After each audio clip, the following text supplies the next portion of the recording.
The crystal chandelier blurred above Elena's head as her knees buckled.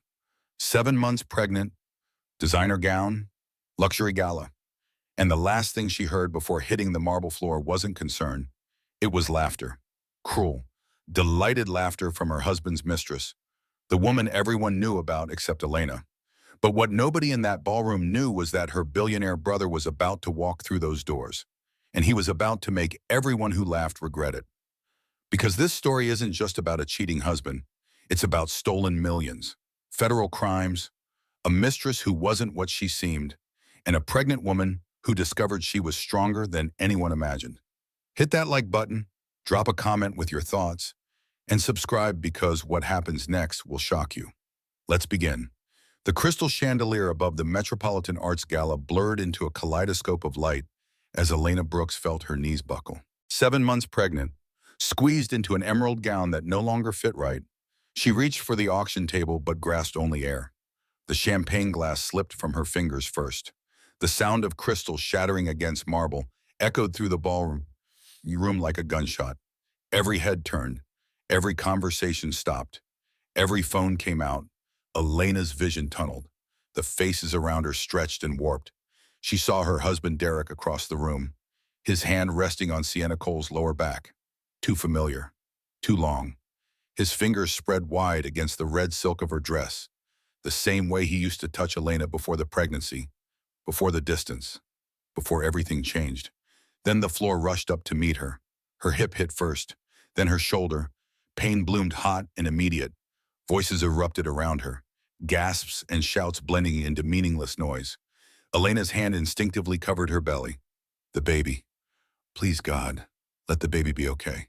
Through the ringing in her ears, she heard it. Not concern, not shock. Laughter. Oh my God, she's so dramatic. Sienna's voice cut through the chaos, sharp and delighted. Always making everything about her? The laughter that followed wasn't loud or obvious. It was conspiratorial. Like everyone was in on a joke Elena had never understood. Like her pain was entertainment. Like her collapse was performance art for their amusement. Hands reached for her. Too many hands. Pulling. Lifting.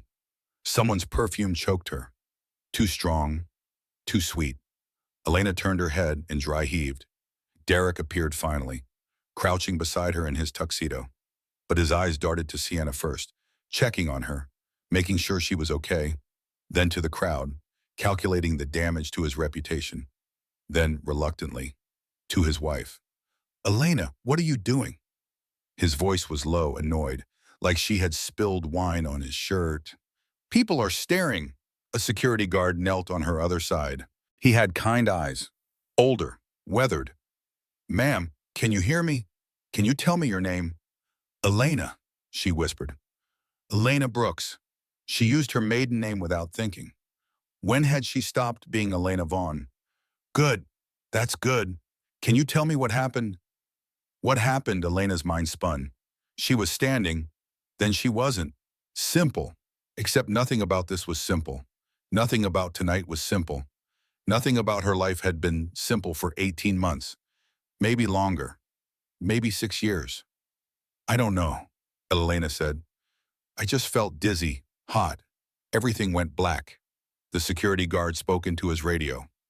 We need paramedics at the Metropolitan Arts Center. Woman collapsed. Pregnant, approximately 7 months. Conscious and alert, but disoriented. This is unnecessary, Derek said, standing up and brushing off his tuxedo pants. Elena just needs to sit down, have some water. She's fine. Sir, I need you to step back, the security guard said firmly. The paramedics will assess her condition.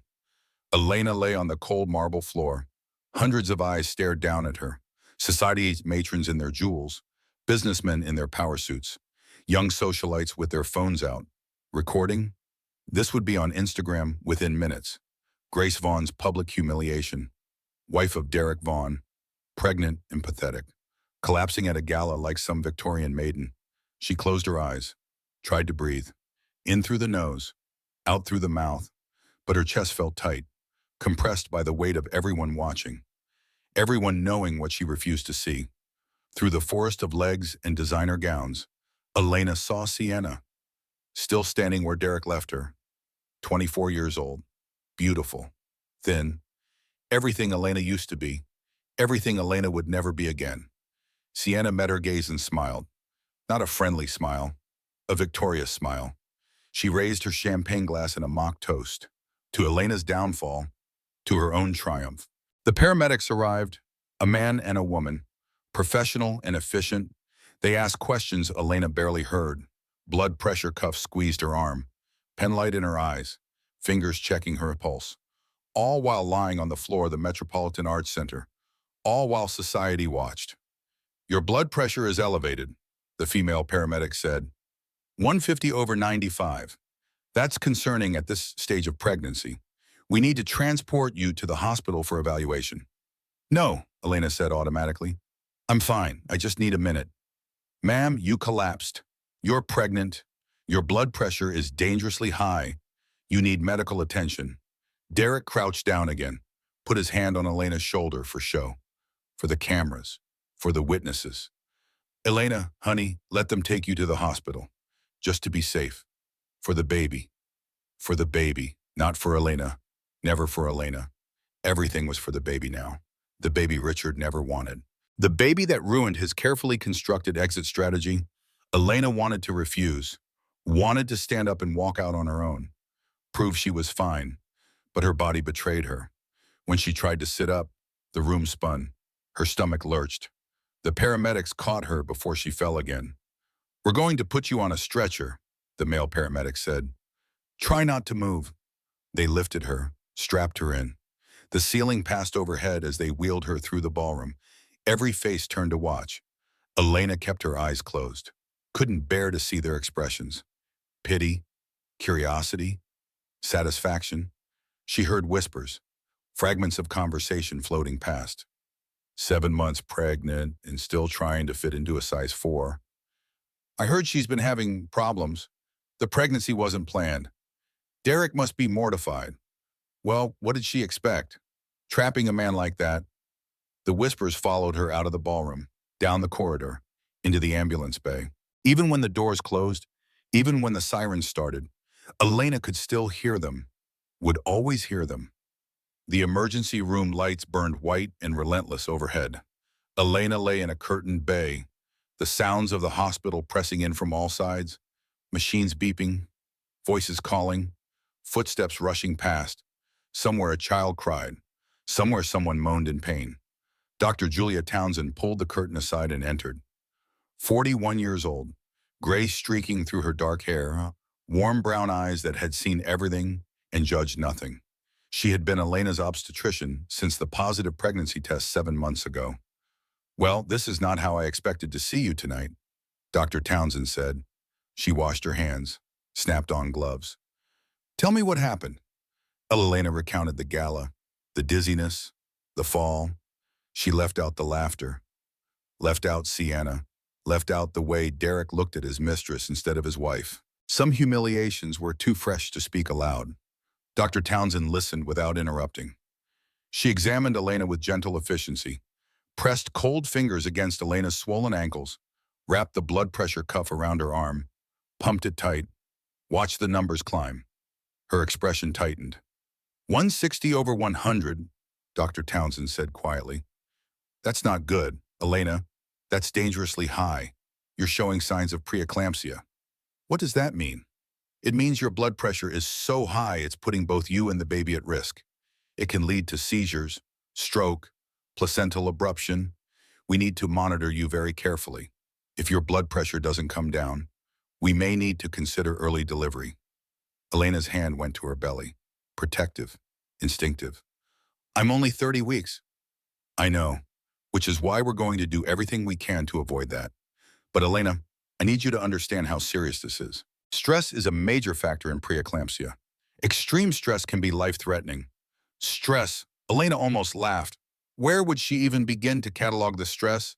The absent husband, the public affair, the isolation, the loneliness, the way she had slowly disappeared into the role of perfect wife until there was nothing left of the person she used to be.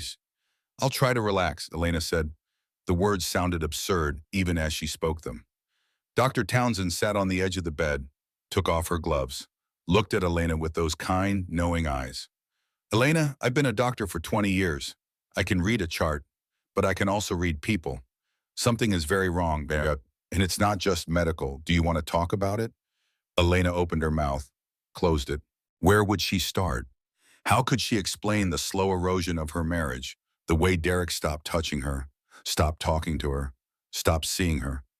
How could she admit she knew about Sienna, had known for months, but was too afraid to confront it, too afraid to lose the life she had built, even if that life was killing her? I'm fine, Elena whispered, just tired. Dr. Townsend didn't push. She just nodded, stood, made notes on her tablet. I'm admitting you overnight for observation. We need to monitor your blood pressure. Make sure the baby stays stable. I want you on complete bed rest. No stress, no excitement, just rest. Can I go home? Not tonight. Well, maybe not for several days, depending on how you respond to treatment. Dr. Townsend paused at the curtain. Elena, you're not alone in this. Whatever is happening, there are people who can help. You just have to let them. She left. The curtain swished closed. Elena was alone again with the beeping machines and the fluorescent lights and the knowledge that everyone knew, everyone saw, everyone understood what Elena had been denying for 18 months. Her phone buzzed on the bedside table. Text from Derek. Doctor says you're fine. I'll pick you up in the morning. Try to get some rest. Not, are you okay? Not, I'm worried about you. Not, I'm on my way. Just the assumption that the doctor was wrong, that Elena was overreacting, that this was all some dramatic performance for attention. Elena stared at the message. Her thumb hovered over the keyboard. She wanted to scream, wanted to rage, wanted to demand why he wasn't here, why he cared more about staying at the gala than being with his pregnant wife in the emergency room. But what came out was, okay.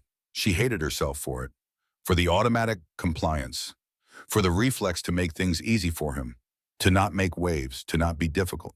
Elena Brooks, 29 years old, 7 months pregnant, lying in a hospital bed, still worried about inconveniencing her husband. The curtain pulled back again.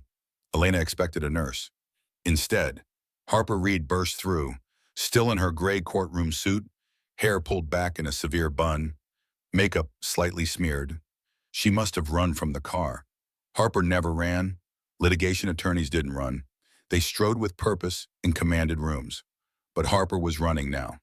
What the hell happened? Harper demanded. She grabbed Elena's hand, squeezed tight.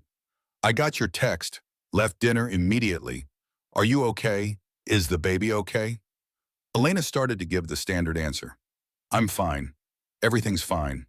But looking at Harper, her best friend since college, the one person who never stopped calling even when Elena stopped answering, the words that came out were different. No, Elena said. Her voice broke. I'm not okay. Nothing is okay. Harper pulled a chair close, sat, didn't let go of Elena's hand. Tell me. So Elena told her about the gala, about watching Derek touch Sienna, about the laughter when she fell, about the text message that proved Derek cared more about appearances than his wife's health. The words poured out, months of silence breaking open, years of holding everything inside finally released. Harper listened without interrupting. Her jaw tightened with each revelation. Her eyes grew harder. When Elena finished, Harper took a deep breath. Honey, Harper said slowly, I need to tell you something, and you're not going to like it. Elena's stomach dropped. What? I've seen them together, Derek and Sienna, multiple times, at restaurants where Derek claimed to be at business dinners, at the theater, at a hotel bar in Midtown. I've seen them. Elena, and it wasn't accidental. It wasn't innocent. How long? Elena whispered. How long have you known? 2 years. 2 years. The words hit like a physical blow. 2 years Harper had known. 2 years of keeping the secret. 2 years of watching Elena pretend everything was fine. Why didn't you tell me? Harper's eyes filled with tears. I tried. Remember 2 years ago when I said Derek seemed distant? When I suggested marriage counseling? When I asked if you were happy? You shut me down every time. You said everything was perfect, that I was reading too much into things, that Derek was just stressed about work. You didn't want to hear it. Elena, so I stopped saying it. Elena wanted to be angry, wanted to blame Harper for not pushing harder, but she couldn't, because Harper was right.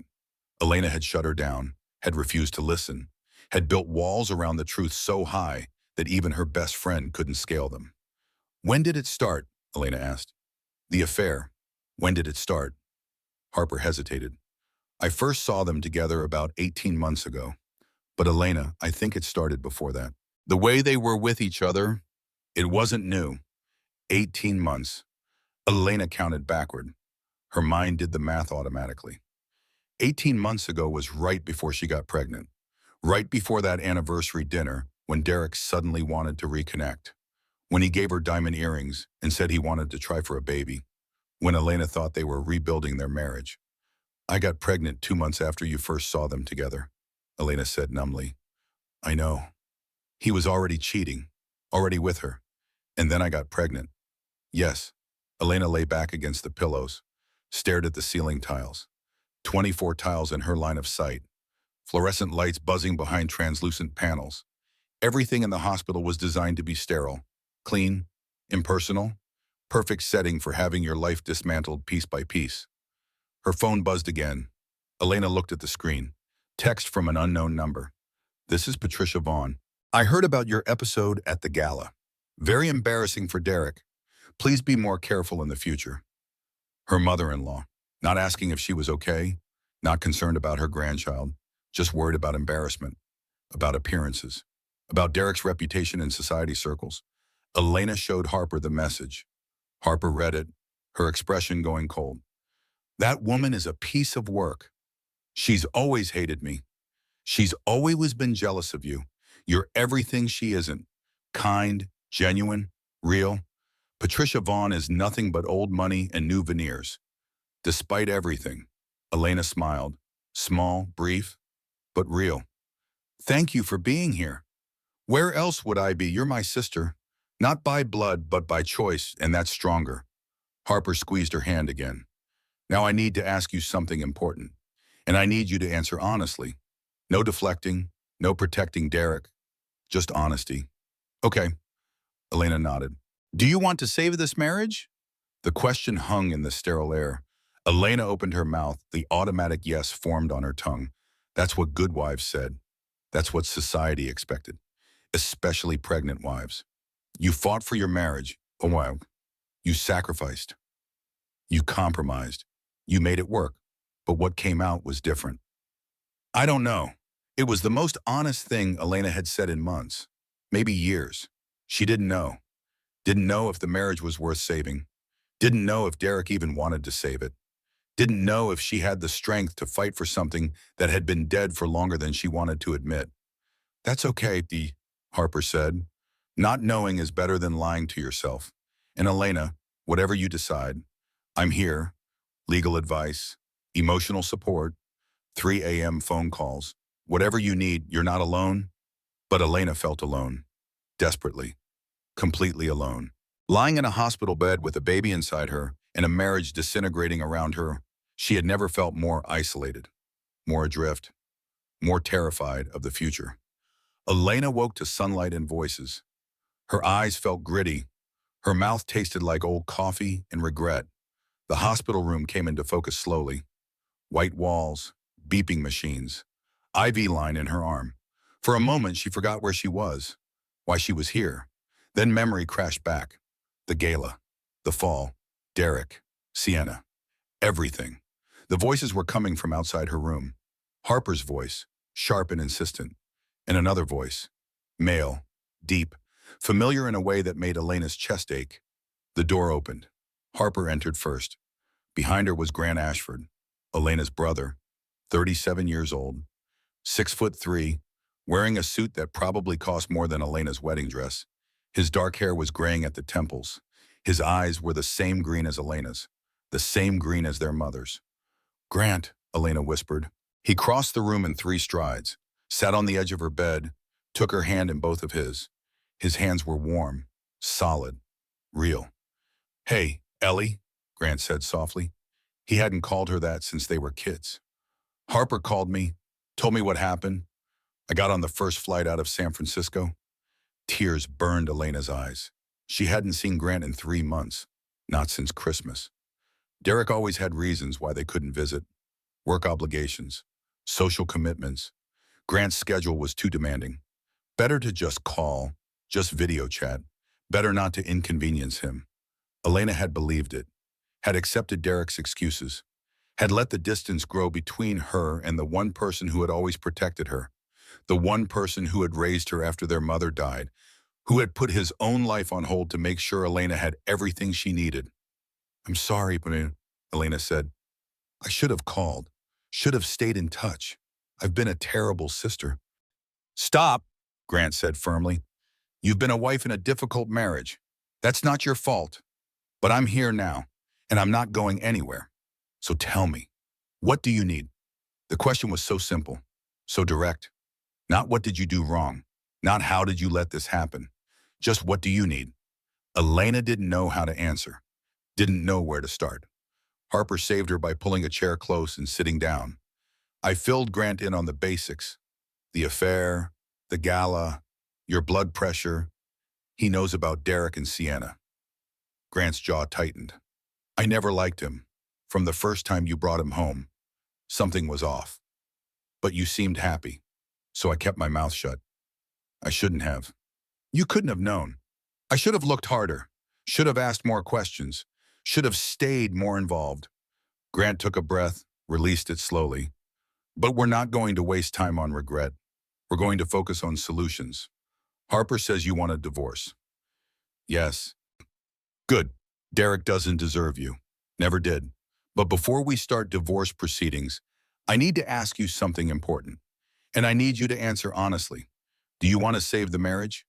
Is there any part of you that thinks this relationship can be salvaged?" Elena thought about it. Really thought. Not the automatic yes that usually came. Not the response society expected. Not what a good wife should say.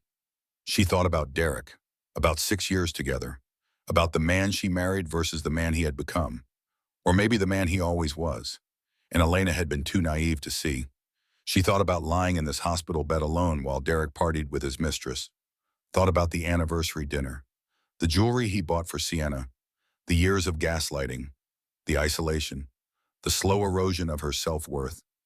She thought about her baby, the innocent life depending on Elena to make good choices, smart choices, healthy choices. "No," Elena said. The word felt solid. "Sure, I don't want to save it. The marriage has been dead for longer than I want to admit. I'm just finally ready to bury it." Grant nodded. "Okay then, we're going to fix this. But first, I need to make a call." He pulled out his phone, dialed, put it on speaker. It rang twice before a man answered. "Ashford, it's 7 in the morning." The voice was rough with sleep. "Victor, I need a favor." "Name it."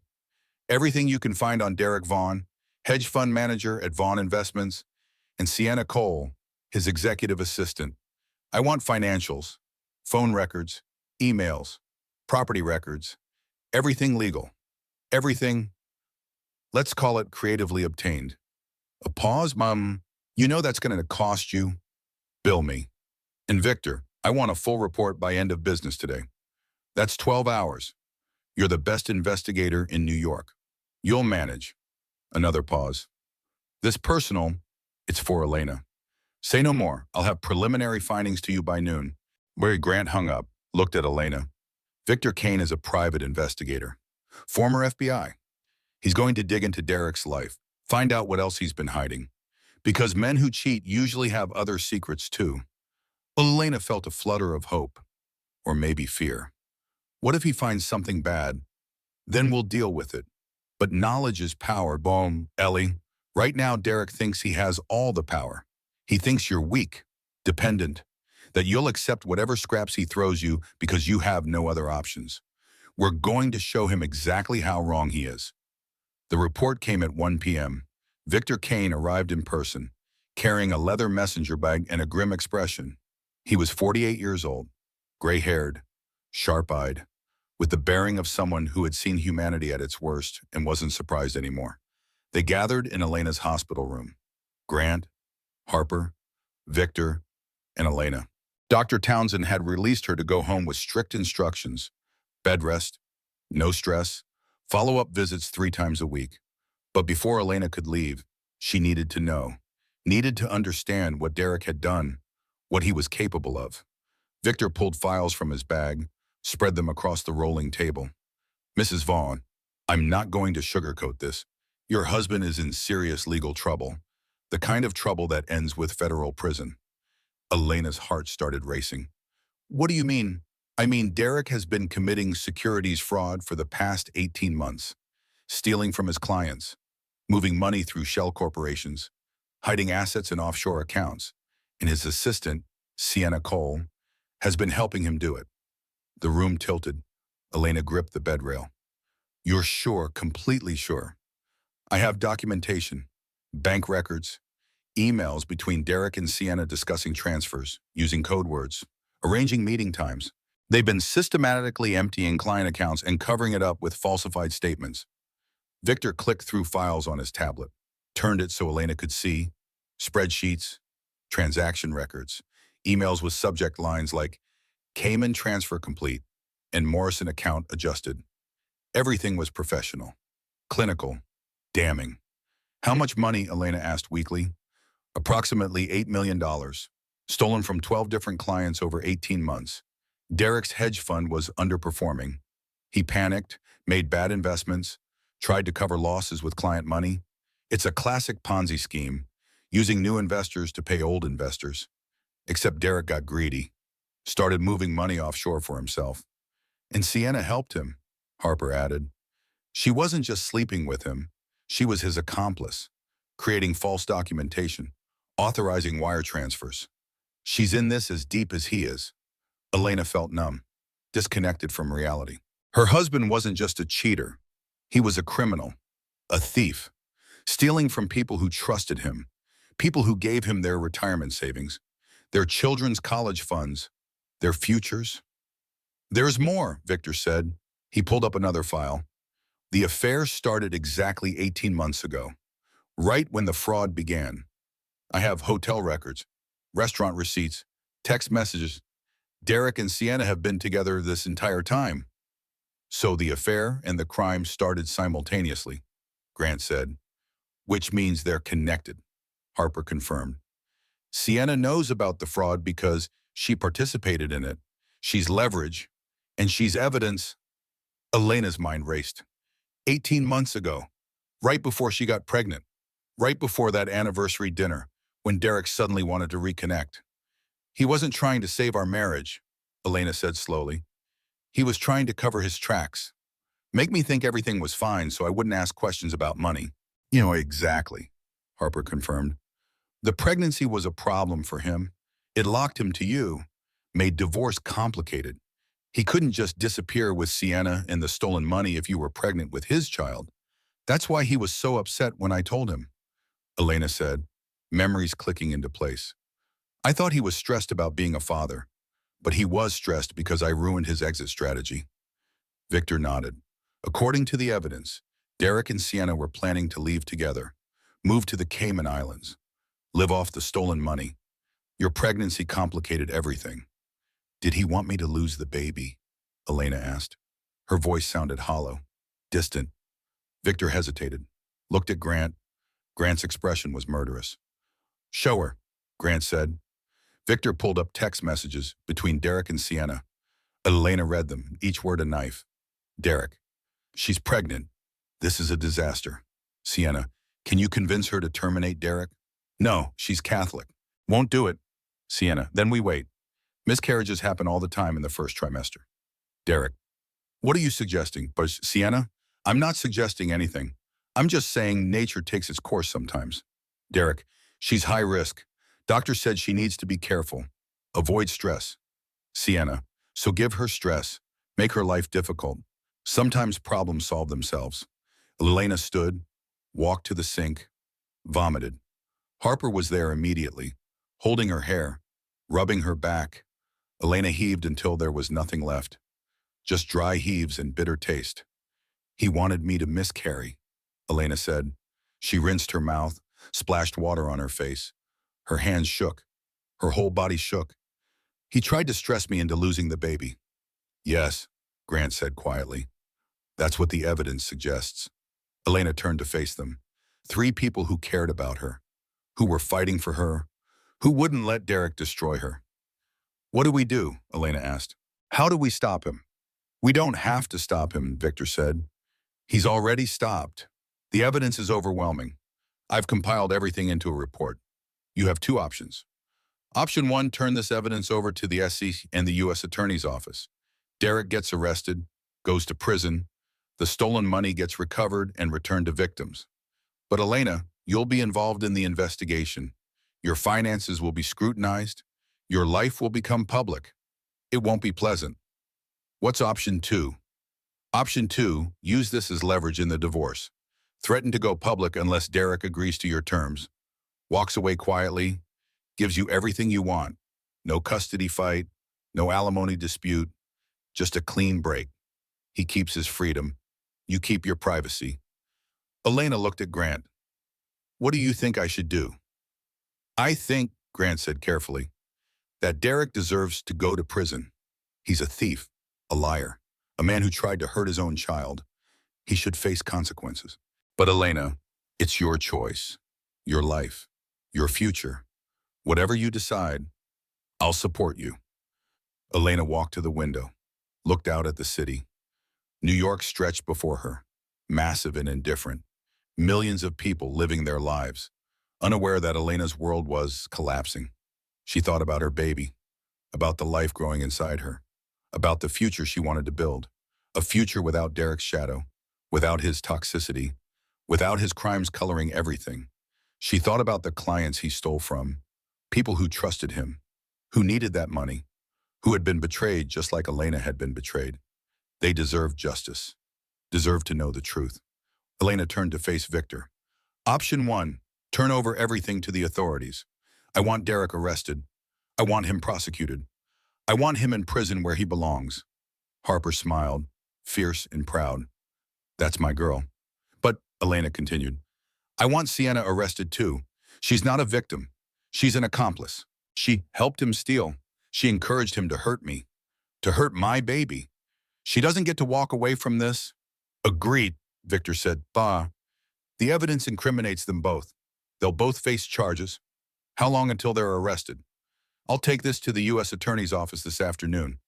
They'll want to verify everything, do their own investigation.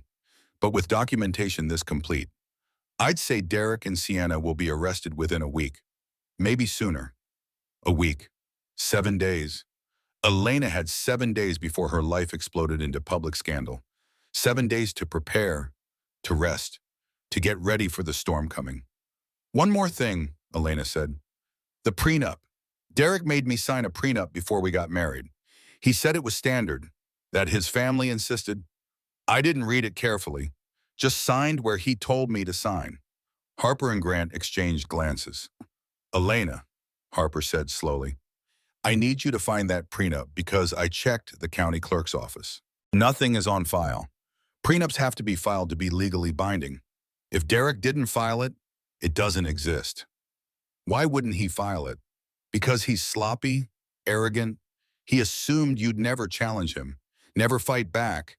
Men like Derek think they're untouchable. They get careless. Elena felt hope flicker. So if there's no prenup, I'm entitled to half of everything, Elena finished. Community property, New York law, everything acquired during the marriage is split 50-50. But most of it is stolen, Elena said. Most of it, but not all. Derek had personal wealth before the fraud, family money, his own investments, clean money, that's yours too. Or rather, half of it is yours. Grant leaned forward. Elena, even if Derek goes to prison, you'll be financially secure. You and the baby, you won't have to worry about money. Between the divorce settlement and my support, you'll have everything you need. Tears burned Elena's eyes. Not sad tears, grateful tears. I don't know what I'd do without you two, without all of you. You'll never have to find out, Harper promised. We're a team, and we're going to win this. 3 days later, at 3 a.m, Derek came to the brownstone. Elena was awake. She couldn't sleep. The hospital bed had been too hard, the pillow too flat. Every time she closed her eyes, she saw Sienna's face, that cruel smile, that triumphant toast. She heard shouting from downstairs, male voices, angry and loud. One was Grant's, the other was Derek's. Elena got out of bed carefully, walked to the top of the stairs, listened.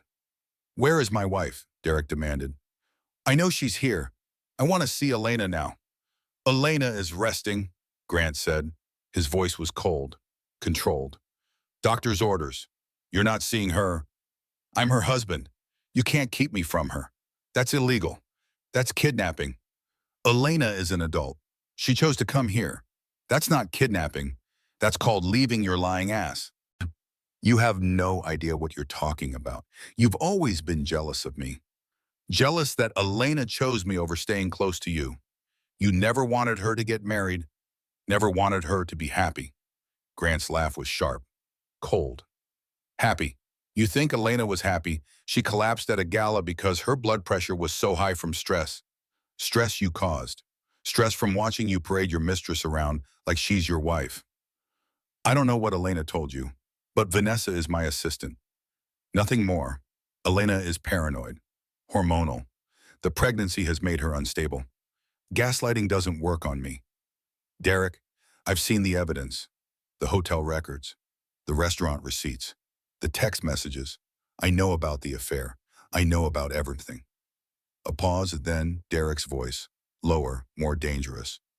"You've been spying on me. That's illegal. Invasion of privacy. I'll have you arrested. Go ahead. Call the police. I'd love to explain to them why I hired an investigator. Love to show them what he found. I don't think you want that conversation. Derek, I really don't." Elena walked down the stairs slowly, each step deliberate. She wasn't hiding anymore, wasn't cowering in her room while men decided her fate. This was her life, her decision, her confrontation. She reached the foyer. Grant stood blocking the doorway. Derek was on the front porch, red-faced, disheveled, still wearing yesterday's tuxedo shirt, wrinkled now, stained with sweat. He looked smaller than Elena remembered, less imposing. Just a man, a weak, selfish man. Derek saw her. His expression shifted, softened, calculated. "Elena, baby, thank God." He tried to step inside. Boom. Grant didn't move, just stood there, immovable. "Your brother won't let me see you. I've been so worried. Are you okay? Is the baby okay?" Elena didn't answer, just looked at him, really looked, saw him clearly for the first time in years. The charm was still there, the handsome face, the practiced concern. But it was all performance, all manipulation. There was nothing real underneath. "Elena, we need to talk," Derek continued. He tried again to step inside. Grant still didn't move. "Please, let me in. Let me explain." "Explain what?" Elena asked. Her voice was calm, steady. "Explain, Sienna. Explain the affair. Explain bringing her to our anniversary dinner. Explain the text messages where you hoped I'd miscarry. Which part do you want to explain?" "Derek." Derek's mask slipped, just for a second, but Elena saw it. The flash of panic, the calculation, the realization that she knew more than he thought. "I don't know what you're talking about," Derek said. He forced a laugh. "Elena, you're not thinking clearly. The pregnancy hormones, the stress, you're confused, making up stories that aren't true." "I have proof," Elena said quietly.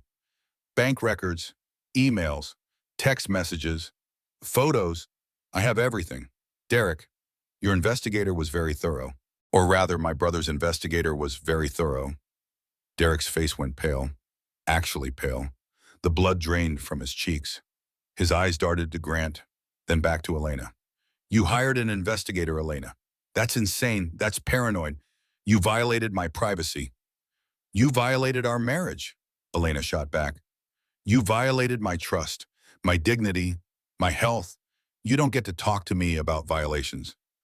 Whatever you think you found, it's not what it looks like. I can explain everything. Just let me in. Let's talk privately, without your brother hovering like a bodyguard." "No," Elena said. "We're not talking privately. We're not talking at all. You are going to leave, you're going to stay away from me, and you're going to wait to hear from my attorney. That's Harper Reed. By the way, you remember Harper, my best friend, the litigation attorney who's never lost a case. Derek's expression hardened. The charm dropped completely. What was underneath was ugly, entitled, cruel. You think you can threaten me? You think you can take my money, my reputation? I will destroy you in court. Elena, I will make your life hell. That baby, I'll fight for custody just to punish you. I'll drag you through so much legal mud you'll beg me to take you back. Elena felt something inside her snap. Not break. Snap into place, like a lock turning, like a door opening, like clarity finally arriving after years of fog. You're not getting custody, Elena said. You're not fighting for anything. Because Derek, you're going to be in prison. Securities fraud, wire fraud, money laundering. The U.S. Attorney's Office received a very detailed complaint this afternoon, complete with documentation. They'll be issuing subpoenas by tomorrow morning. Arrest warrants by end of week. Derek froze. His mouth opened, closed, opened again. You're bluffing. I'm not bluffing. $8 million. Derek, stolen from the 12 clients over 18 months, hidden in offshore accounts. You and Sienna, both of you, federal crimes, 20 years minimum, no parole. You can't prove anything. Actually, I can. Bank statements, transfer records, emails between you and Sienna discussing the Cayman accounts, the Morrison Family Trust, the Chen Retirement Fund. Should I continue because I have pages of documentation, literally hundreds of pages. Derek tried to push past Grant. Grant's hand shot out, stopped him with one palm pressed against Derek's chest. Back up. Get your hands off me.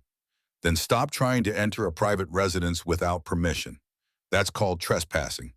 And unlike your crimes, I'd be happy to call the police about it. Derek stumbled backward, his face twisted with rage. You stupid bitch, he hissed. You have no idea what you've done. You think you're so smart, so righteous. You're nothing. Elena, nothing. You were nothing when I met you. Some art curator making $40,000 a year, living in a studio apartment in Queens. I made you, gave you everything. The penthouse, the lifestyle, the social standing, and this is how you repay me. Elena walked forward, stood beside Grant, looked Derek directly in the eyes. You didn't make me, she said. You unmade me. You took a confident, successful woman and turned her into someone small, someone scared, someone who apologizes for existing. But I'm done being that person. I'm done being your victim. You'll regret this, Derek said. His voice was pure venom. When you're alone, broke, raising a bastard child on welfare, you'll regret destroying me. The only bastard here is you, Elena said. And I won't be broke. Community property laws are very clear. Half of everything is mine. The penthouse, your hedge fund stake, bank accounts, all of it. And since you never filed the prenup you made me sign, it's not worth the paper it's printed on. Derek's eyes went wide. I filed it. My lawyer filed it. No. Harper's voice came from behind Elena. She had appeared silently. Must have been listening from the living room. You didn't? I checked. Nothing on file at the county clerk's office, which means Elena is entitled to half of everything. And Derek, by everything, I mean your legitimate assets. Not the stolen money. That's going back to your victims. But your family trusts your stock portfolio, your personal savings. Half of that is Elena's. Derek looked between them. Elena, Grant, Harper. 3 people united against him. 3 people who knew all his secrets, all his crimes, all his lies. He was outnumbered, outmaneuvered, outmatched. Sienna was right about you, Derek said to Elena. His voice was bitter. You're pathetic, clinging to a man who doesn't want you, trying to trap me with a baby. She said you'd do this, try to destroy me when I finally found happiness. Sienna's going to prison too, Harper said pleasantly. She's an accomplice, wire fraud, conspiracy. She's looking at 3 to 5 years minimum, maybe more if the prosecution goes hard, so I wouldn't rely on her for emotional support. She'll be too busy planning her defense. Derek's phone buzzed. He pulled it out, read the screen. His face went from pale to gray. "What did you do?" he whispered. "What did we do?" Grant asked innocently. "The bank accounts, my credit cards, my access to the hedge fund, everything is frozen. I can't access anything." "I know," Grant said. "I had them frozen this morning, called in some favors, told the banks there were concerns about fraud and financial irregularities. They were very cooperative, especially when I mentioned I sit on 3 bank boards and would be happy to recommend audits." "That's illegal. You can't freeze my accounts." "I didn't freeze your accounts. I froze your and Elena's joint accounts, which I have every right to do as Elena's representative. She's my sister. She's vulnerable. She's protecting her interests. That's not illegal. That's smart." Derek's hands shook. Actual shaking. Elena saw it and felt nothing. No sympathy, no regret, just cold satisfaction. He had tried to destroy her, tried to stress her into losing her baby, tried to steal her money and her dignity. Now he was getting exactly what he deserved. "I'll go to the media," Derek threatened. "Tell them you're kidnapping Elena, that you're controlling her, that you're trying to steal her inheritance for yourself." "Do it," Grant said. "Please do. I'd love to hold a press conference. Show reporters the evidence of your affair, your fraud, your attempts to harm your pregnant wife. Go ahead, Derek. Make this public. I dare you." Derek had no response. No threats left. No leverage. He stood on the porch like a deflated balloon. All the air gone out of him. All the power evaporated. "Leave," Elena said quietly. "Leave and don't come back. The next time you hear from me, it will be through my attorney, with divorce papers.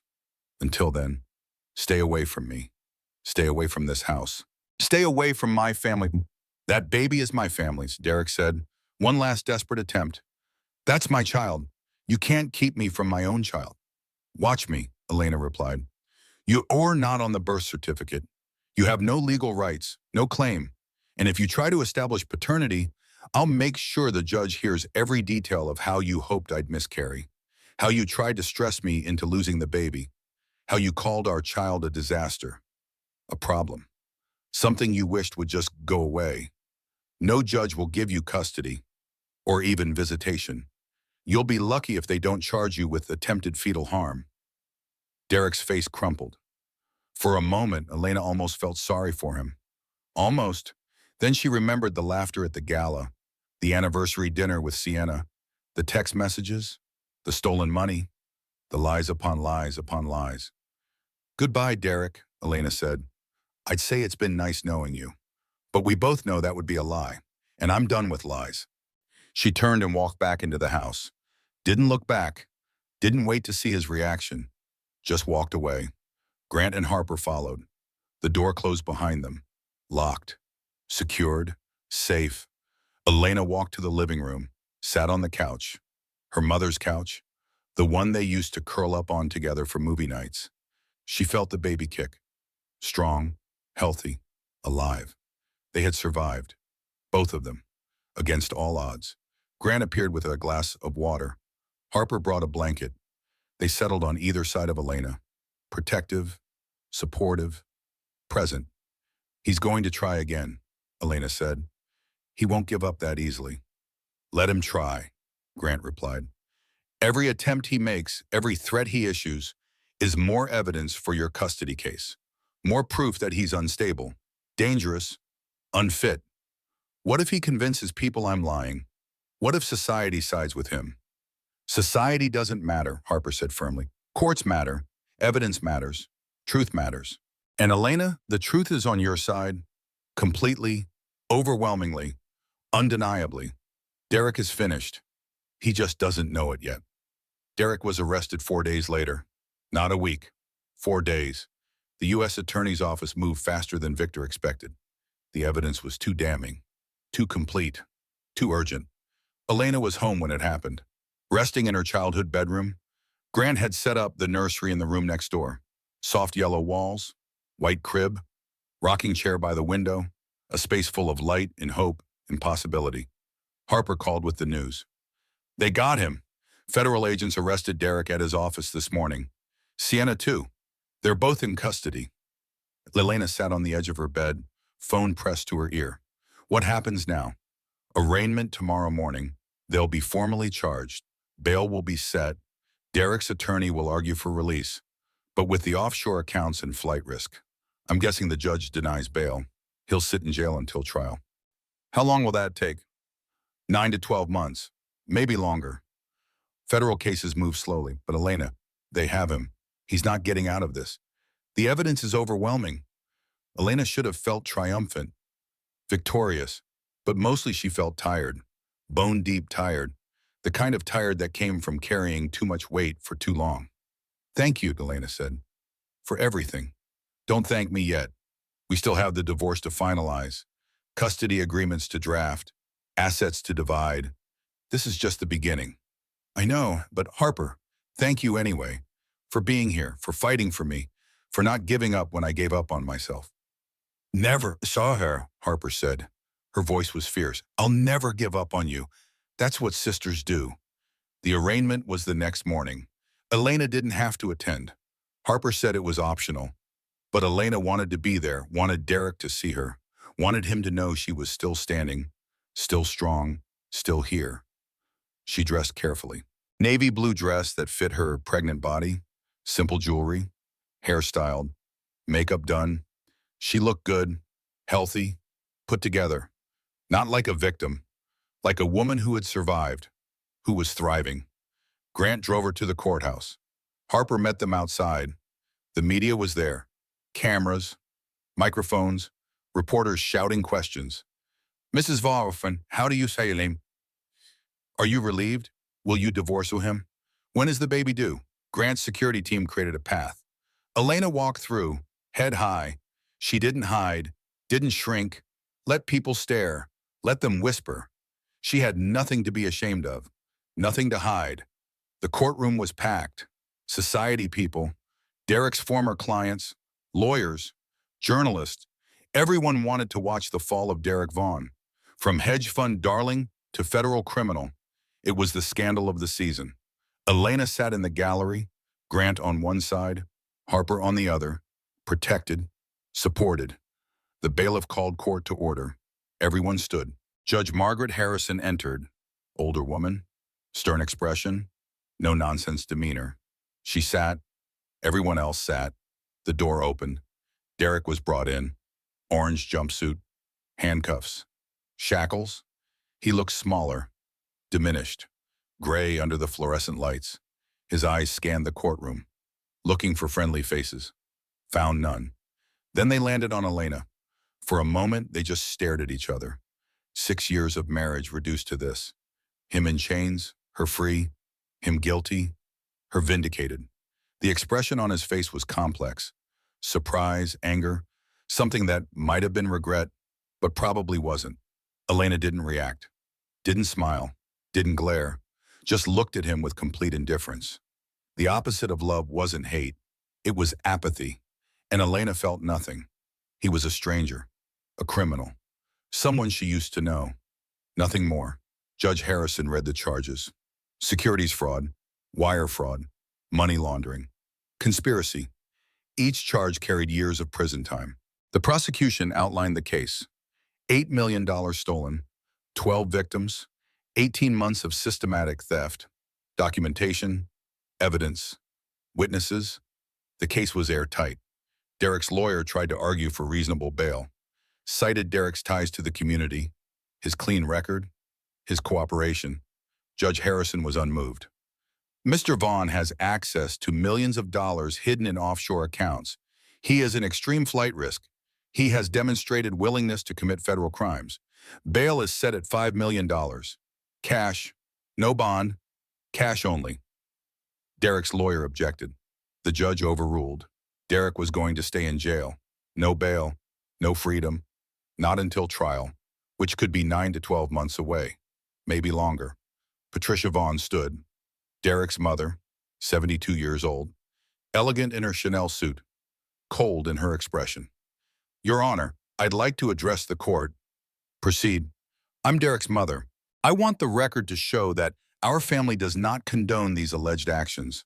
We are deeply disappointed. We will not be providing financial support. Derek will have to face these consequences alone. Elena watched Patricia sit down, wash her hands of her son, protect the family name, prioritize reputation over relationship. Patricia had never been warm, but this was cold. Even for her, complete abandonment. The judge moved to sentencing dates, preliminary hearings, discovery schedules, legal procedure that Elena only half understood. But the important part was clear. Derek wasn't getting out, wasn't going free, would spend the next year in jail waiting for trial, then decades in prison after conviction. Sienna was arraigned separately. Different courtroom. Elena didn't attend that one. Didn't need to. Harper reported back. 3-year plea deal. Vanessa would serve 18 months with good behavior. Start in minimum security. Get out young enough to rebuild. Harsh punishment, but survivable. Court adjourned. Derek was led away. He looked back once. At Elena, she met his eyes. Felt nothing. No anger. No sadness. Just emptiness, where love used to be. Where marriage used to exist. Nothing remained but history. Bad history. Outside the courthouse, reporters swarmed again. Cameras. Microphones. Questions shouted. Mrs. Vaughn, how do you feel? Lena stopped, looked at the cameras, spoke clearly. I feel free. That was all. 3 words. But they said everything. The clip went viral. Elena's face, pregnant, dignified, strong, saying those 3 words. I feel free. It became a meme, a rallying cry. Women everywhere shared it, commented, related, saw themselves in Elena's journey, from victim to survivor, from trapped to liberated, from broken to whole. 2 weeks later, at 2 in the morning, Elena received a text. Unknown number. This is Sienna. Can we talk? Elena stared at the screen. Sienna, the woman who laughed when Elena fell, the woman who slept with Elena's husband, the woman who helped him steal, the woman who encouraged him to hurt her baby. That Sienna wanted to talk. Elena should delete it, block the number, pretend it never happened. But curiosity won. Or maybe self-destruction. Wipe out. 3 dots appeared, disappeared, appeared again. Because you were right about everything. And I'm sorry. Sorry. Sienna was sorry. The word felt meaningless, insufficient. But Elena responded anyway. Where are you? Diner in Queens, the one on Steinway Street. I know it's late, but I couldn't sleep. If you want to talk, I'll wait. Elena shouldn't go, should stay home. Stay safe. Stay away from the woman who helped destroy her life. But Elena stood, got dressed, left a note for Grant, took a car service to Queens. The diner was nearly empty. Just overnight workers, insomniacs, people with nowhere else to be. Sienna sat in a corner booth. No makeup, sweatpants, hair in a messy ponytail. She looked young, vulnerable, human. Elena slid into the booth across from her, said nothing, just waited. Thank you for coming, Sienna said. Her voice was quiet, stripped of the confidence Elena remembered. I wasn't sure you would. I wasn't sure I would either. They sat in silence. A waitress brought coffee. Elena waved it away, ordered decaf tea. Sienna didn't order anything, just sat there, hands wrapped around a mug that was already empty. I turned evidence, Sienna said without preamble. Federal prosecutors, everything, emails, texts, account numbers. Derek's going to prison because of me. Good. I'm going too. Probably up to them, but they're talking reduced sentencing, cooperation agreement, maybe 3 years instead of 20. Why are you telling me this? Sienna looked up, met Elena's eyes. Because you showed me mercy when you didn't have to. You could have destroyed me. Instead, you gave me a way out. Nobody's ever done that before. Elena remembered the confrontation at the brownstone, when Elena told Sienna to turn evidence, to cooperate, to take accountability. She had said it not from kindness, from strategy, but Sienna interpreted it as mercy. I didn't do it for you, Elena said. I did it to destroy Derek. I know, but it saved me anyway. Sienna pulled an envelope from her bag, slid it across the table. Derek has another offshore account, one the investigators don't know about yet. It's in the Seychelles, about $800,000. Money he skimmed before I got involved. Here's the account information. Elena didn't touch the envelope. Why are you giving this to me? Because it should be yours. For the baby. For what he put you through. And because turning this over completes my cooperation agreement, gets me the reduced sentence. So I'm helping myself, but I'm helping you too. Win-win. If I take this, I'm complicit in his fraud. Not if you turn it over through your lawyer. As a good faith disclosure during divorce proceedings, you're just being thorough, documenting all marital assets. Your lawyer will know how to handle it. Legally, Elena picked up the envelope, felt its weight, $800,000. Clean money, or clean enough. Money that could secure her future, her baby's future. Money Derek tried to hide while claiming he couldn't afford child support. I need to tell you something, Sienna continued. The pregnancy, the fake pregnancy, that was Derek's idea. He wanted you to feel like you couldn't compete, like even if you divorced him, he'd moved on, started a new family.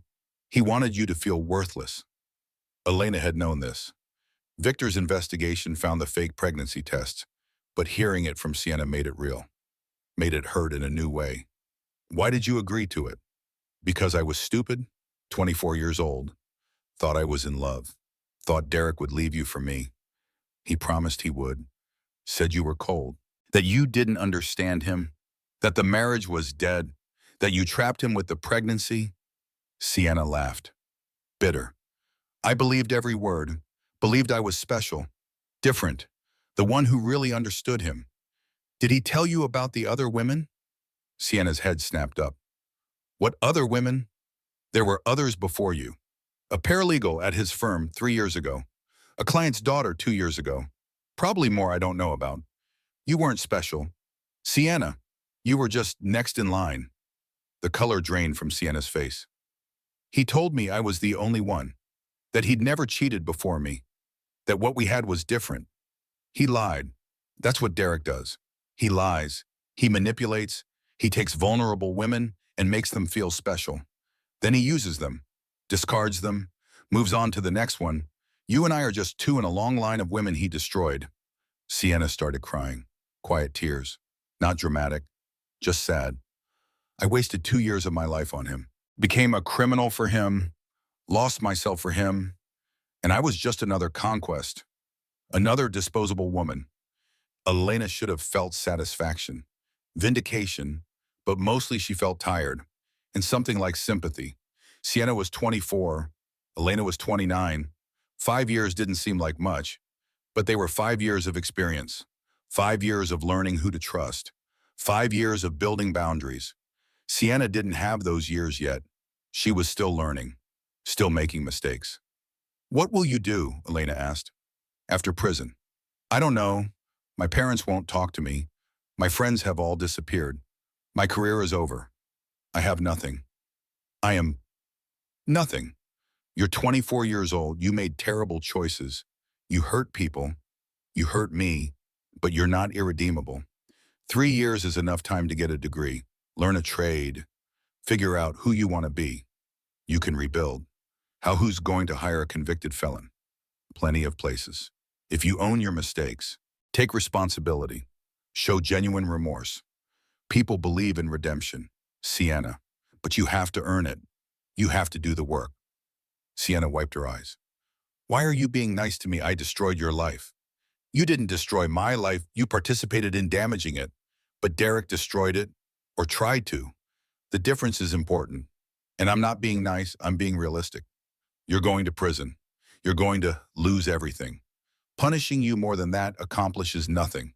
What I want is for you to actually change, actually become better, actually do something worthwhile with the rest of your life. That's better revenge than anything else I could do to you. They sat in silence. The diner was nearly empty now. Just them and one overnight trucker. Elena's tea had gone cold. She didn't reorder. Just sat there, 2 women destroyed by the same man, finding something like understanding, not forgiveness, not friendship, but recognition, shared experience, common ground. He never loved me, Sienna said quietly. Did he? No, I don't think Derek is capable of loving anyone except himself. Did he ever love you? Elena thought about it, really thought.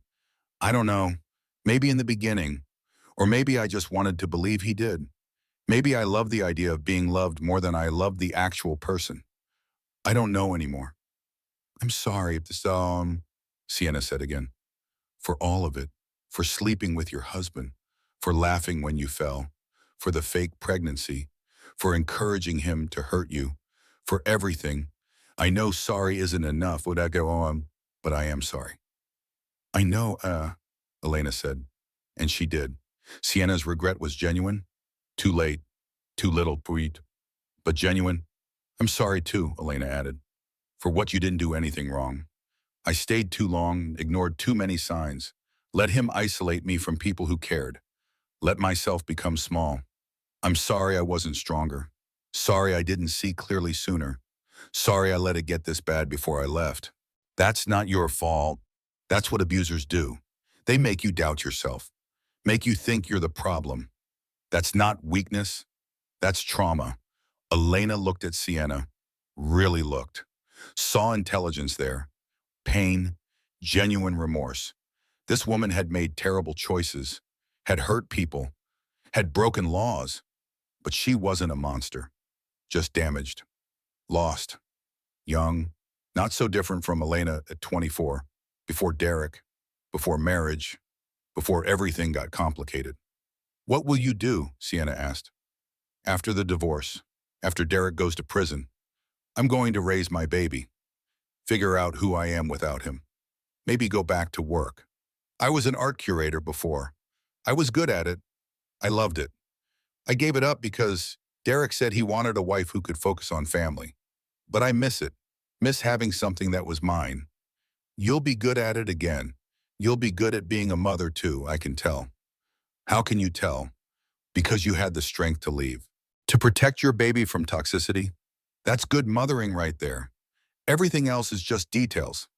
Elena finished her cold tea, stood, tucked the envelope into her bag. I hope you use your time in prison wisely. Get your degree. Figure out who you want to be. Come out better than you went in. That's the best thing you can do now. What about you? What do you hope for yourself? Elena thought about it. What did she hope for? Not happiness. That felt too abstract, too far away. Something simpler, more achievable. Peace, Elena said. I hope for peace and maybe someday joy. But right now, I'd settle for peace. Sienna stood, held out her hand. Elena looked at it. That hand had touched Derek, had signed fraudulent documents, had helped destroy Elena's life. But it was also the hand offering her $800,000, offering cooperation, offering something like closure. Elena shook it. Brief, businesslike. Goodbye, Sienna. I hope you find what you're looking for. You too, Elena. You deserve it. You really do. 10 months passed. Elena gave birth to a healthy baby girl in March. Charlotte Jade Brooks, 7 pounds, 4 ounces. Perfect. Elena held her daughter for the first time and felt love so overwhelming it hurt. This tiny human, this perfect life, this reason for everything. Hi, Charlotte, Elena whispered. I'm your mama. I'm so happy you're here. Grant and Harper were there, in the delivery room.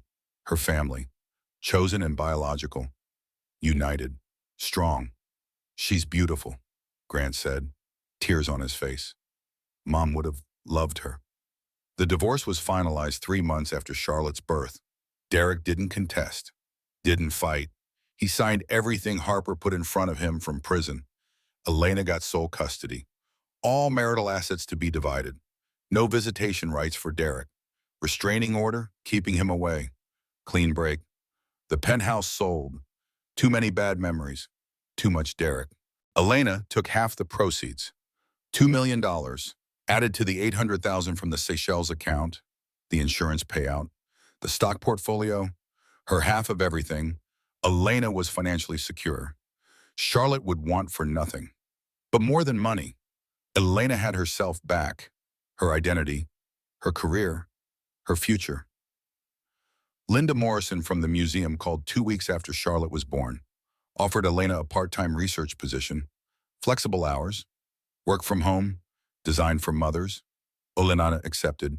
Started slowly, a few hours here and there, building back her confidence, her expertise, her passion for art. 6 months later, Linda called again. Senior curator position, full-time, childcare stipend, Elena's dream job. She accepted immediately. Derek's trial was in November, 18 months after his arrest. Federal cases moved slowly, but the day finally came. Elena didn't attend, didn't need to. Harper went in her place.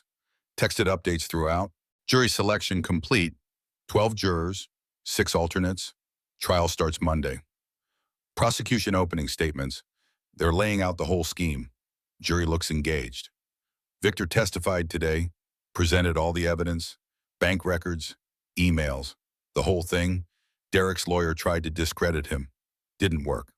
Sienna testified, full cooperation. She told them everything. Derek looked sick. Defense rested. They had nothing. Derek didn't testify. Smart move. He would have been destroyed on cross. Closing arguments today. Prosecution was brutal. Derek Vaughn is a thief who stole from people who trusted him. He deserves decades in prison. Jury deliberating now. The verdict came back in 6 hours. Guilty on all counts. Securities fraud, wire fraud, money laundering, conspiracy. Sentencing was 2 weeks later. Judge Harrison presiding. The same judge from the arraignment. She sentenced Derek to 20 years in federal prison. No parole. Restitution to all victims. Forfeiture of all remaining estates. 20 years. Derek would be 55 when he got out. His life effectively over. Elena received the news while feeding Charlotte, 8 months old, babbling, happy, healthy. Unaware that her biological father had just been sentenced to 2 decades in prison, Elena felt nothing. No satisfaction, no revenge pleasure, just closure. He was irrelevant now. A footnote in her story. The villain she survived. Nothing more. 2 years after Charlotte's birth, Elena received a call from Detective Morrison. Elena, I need to inform you. Derek has been trying to contact you from prison. Letters, phone calls. We've intercepted them all. He wants to see Charlotte, to be a father. Elena's answer was immediate. No, he's claiming parental rights. His lawyer filed a motion. He has no rights. He's not on the birth certificate. He's in prison for 20 years. He tried to stress me into miscarrying. No judge will grant him access. That's what I told his lawyer. But I wanted you to know, he's not giving up. Elena hung up, checked on Charlotte, sound asleep with the stuffed elephant Grant had given her. Your father wants to meet you, Elena whispered. But he doesn't get that. Not now, not ever. Because wanting something doesn't mean deserving it. The motion was denied. Judge Harrison was clear. Mr. Vaughn attempted to harm this child before birth. He has no relationship with the child. He is incarcerated for serious crimes. He poses a risk.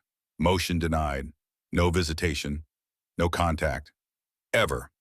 Derek appealed. Lost. Appealed again. Lost again. Finally gave up. Elena changed her name legally back to Brooks. Changed Charlotte's birth certificate. Charlotte Jade Brooks. No mention of Derek Vaughn anywhere. He was erased from their lives completely. Charlotte's second birthday party was in the garden. The Brooklyn brownstone. Grant's home. Elena's home. Their family home. Roses blooming. Pink and white and yellow. Beautiful. Thriving. Just like Elena's mother planted them. Just like Grant maintained them. Just like they would bloom forever. Charlotte ran through the garden, chasing bubbles, laughing, pure joy. She wore a yellow dress, frosting on her face. Completely, perfectly happy. The guests were Elena's community. Grant, Harper, Dr. Townsend, Linda from the museum, mom friends, real relationships, real support. After everyone left, Elena stood in the garden where she had stood 3 years ago. Broken, scared, unsure if she could survive. She had survived. More than survived. Thrived. Charlotte toddled over. Mama, up! Elena lifted her daughter, held her close, pointed to the painting visible through the nursery window. Her mother's sunrise. See that, baby girl? Your grandmother painted that. It's a sunrise. She told me something important. No matter how dark the night gets, morning always comes. Always. Charlotte touched the window. Left tiny handprints. Elena didn't wipe them away. Evidence of life, of presence, of her daughter's existence. Elena's phone buzzed. Text from Harper. Derek's final appeal denied. It's over. He's done. Elena deleted the message. Didn't respond. Derek was irrelevant. Had been for years. Would be forever. She sat on the wooden bench, Charlotte in her lap. Grant joined them. Then Harper. Family. United. Strong. You did it, Harper said. You survived. You rebuilt. You won. Elena looked at Charlotte, at Grant, at Harper, at the garden blooming around them, at the brownstone full of memories and love and safety. I didn't just survive, Elena said. I discovered who I was meant to be all along. Not Derek's wife, not anyone's victim. Just Elena. Just me. Charlotte babbled, reached for a rose petal that had fallen on the bench. Elena caught her hand gently, showed her how to touch it softly without crushing it. You're going to grow up knowing your worth, Elena told her daughter. Knowing that love doesn't hurt, that relationships don't require you to disappear, that you never, ever have to make yourself small for someone else's comfort. Grant put his arm around Elena's shoulders. Mom would be so proud of you, of the mother you've become, of the woman you've always been, underneath everything Derek tried to bury. I wish she could have met Charlotte. She's here, Tal, Grant said, gesturing to the garden. In the roses, in the painting, in you, in Charlotte. She's here. Charlotte started fussing. Tired from the party, from the excitement, Elena stood, adjusted her daughter on her hip. Time for bed, baby girl. She carried Charlotte inside, through the rooms filled with afternoon light, up the stairs to the nursery, soft yellow walls, white crib. The rocking chair by the window where Elena had nursed her daughter, rocked her to sleep, whispered promises about the future they would build together. Elena changed Charlotte into pajamas, laid her in the crib.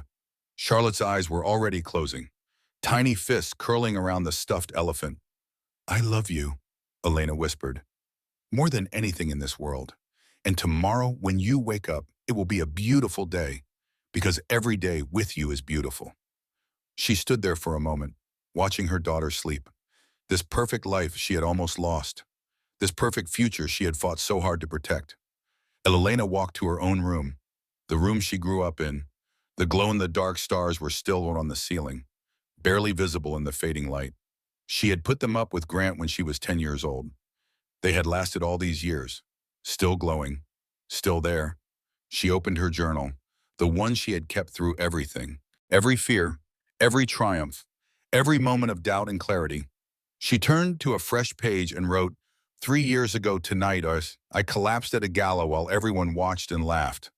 I was 7 months pregnant, trapped in a marriage that was killing me, surrounded by people who knew the truth I refused to see. Today, I threw my daughter's second birthday party in my mother's garden. I am senior curator at the museum I love. I am financially secure. I am surrounded by people who actually care about me. I am free. Derek is in prison. He will be for the next 18 years. He tried to contact Charlotte again last month. The request was denied, as it always will be. I don't hate him anymore. I don't feel anything for him at all. He's just a man who made terrible choices. A chapter in my story that's long finished. Tomorrow, I start work on a new exhibition. European paintings, 19th century. It's a huge project, my dream project. Tomorrow, Charlotte has her first day at the museum's daycare program. She'll be right there, close, safe, loved. Tomorrow is the first day of the rest of our lives, and I can't wait. Elena closed the journal, walked to the window. The sun was setting over Brooklyn, painting the sky pink and orange. The roses were closing for the night, preparing for tomorrow's bloom. Her phone buzzed one more time. Text from Linda. Board approved the new exhibition budget, plus they're creating an endowed curatorship in your name. You've earned this. Elena smiled, read the message twice. The Elena Brooks Chair of European Art. Her name, her legacy. Not as someone's wife, as herself. She responded, thank you. See you Monday. Elena changed into pajamas, climbed into bed, the same bed she had slept in as a child, the same room where she had dreamed about her future. The future hadn't looked like she expected. It had been harder, darker, more painful. But it had also been more beautiful, more real, more hers. She closed her eyes, thought about her mother, about the sunrise painting, about the promise of morning after darkness. Elena Brooks, senior curator, single mother, survivor. She was strong. She had always been strong. She just forgot for a while. But she remembered now, and that made all the difference. As sleep pulled her under, Elena's last thought was simple, clear, certain. No matter how dark the night, morning always comes. Always.